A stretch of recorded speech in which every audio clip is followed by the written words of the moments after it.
Hello and welcome as we continue this journey toward the fifth Sunday of Easter, May the 2nd, 2021. Today we'll be looking at the Gospel reading for Sunday, which comes from the Gospel according to St. John in the 15th chapter, verses 1 through 8. So I will read for you the introduction to the Gospel, then the Gospel itself, and then share some of the reflections that I've gathered for today. On the night of his arrest, Jesus taught his disciples about the relationship they would have with him. Those who abide in his word and love bear fruit, for apart from him, they can do nothing. Jesus said, "I am the true vine, and my Father is the vine grower. He removes every branch in me that bears no fruit. Every branch that bears fruit, he prunes to make it bear more fruit. You have already been cleansed by the word that I have spoken to you. Abide in me as I abide in you. Just as the branch cannot bear fruit by itself unless it abides in the vine, neither can you unless you abide in me. I am the vine. You are the branches. Those who abide in me and I in them bear much fruit, because apart from me you can do nothing. Whoever does not abide in me is thrown away like a branch and withers. Such branches are gathered, thrown into the fire, and burned. If you abide in me and my words abide in you, ask for whatever you wish, and it will be done for you. My Father is glorified by this, that you bear much fruit and become my disciples."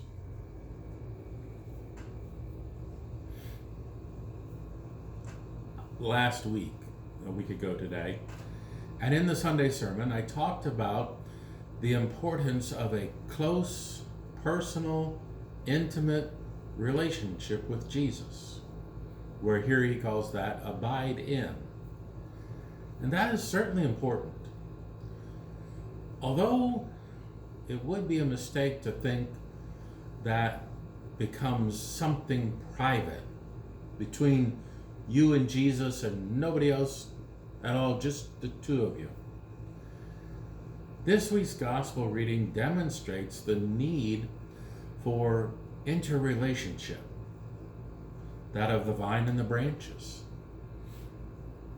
Jesus uses this metaphor, I think, to demonstrate how we are all connected. Have you ever visited a vineyard? If not, even if you look up pictures of vineyards on the internet, you will see how the vine and the branches all kind of interconnect. There is this interconnected relationship that is necessary to produce fruit. The branches grow together so closely that it can be hard to tell which branch is coming from which plant sometimes. Botanically, how's that for a word, huh? Botanically, they are described as woody, deciduous vines or climbing shrubs. They attach themselves to each other and other bushes or trees or fences or posts and so on. They are clingy. And in this case, it is a healthy thing because it helps them grow strong enough to bear the fruit. I think the metaphor speaks to the church's need to be community, clingy in a healthy way. I fear that our worldly society overemphasizes individuality to the point of the development of a distrust or a fear of others. I'm not talking about uniformity as much as I'm talking about unity, especially in terms of mutual support, love of neighbor as we love ourselves, even reaching outside of our normal, small small circle of friends. The imagery of the vine and the branches speaks of an interdependence rather than the independence and self-dependence of which is so highly valued in these United States of America. Branches are not meant to go off on their own and do their own thing, so to speak. The responsibility of the branch is to support the vine, which enables the production of fruit. Jesus says that the branches that do not bear fruit, those that are intentionally refusing to bear fruit, will be removed by the vine grower. This describes branches that insist on their own way, those that intentionally distance themselves from others, those who want nothing to do with bearing fruit. Jesus even uses languages about the branches that bear fruit being pruned so that they will bear more fruit. Those who are gardeners will understand this. Gardeners understand the metaphor and that a little pruning becomes necessary at some point. Yet, when we think of ourselves being the branches, we do not even want to be pruned, much less removed. From our personal, individualistic, independent nature, we think it makes God sound too judgmental to be pruning people or removing people.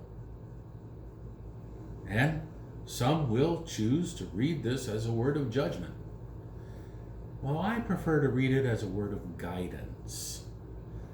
Does it change our perception if we view our own ability to bear fruit from the perception of, or the perspective of, the two greatest commandments: to love God with everything in us, heart, mind, body, soul, spirit, whatever, everything, and to love others as we love ourselves? In verse 5, Jesus says, I am the vine, you are the branches. Those who abide in me and I in them bear much fruit. And the intent of the phrase abide in carries Jesus' commands about how we love God and how we love others. Of course, how God loves us.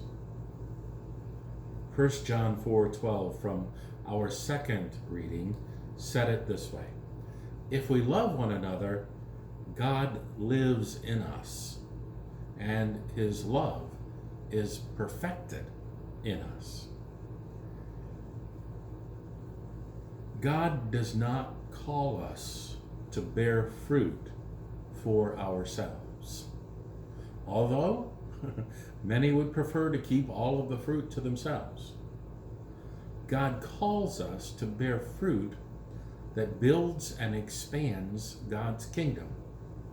Bearing fruit means engaging for others as individuals and as the church in those activities and tasks that recognize and invest in the goodness of God's love by spreading that love to the others whom we are called to love. Jesus calls us to love like God's love. And that love cannot be contained. It must be spread.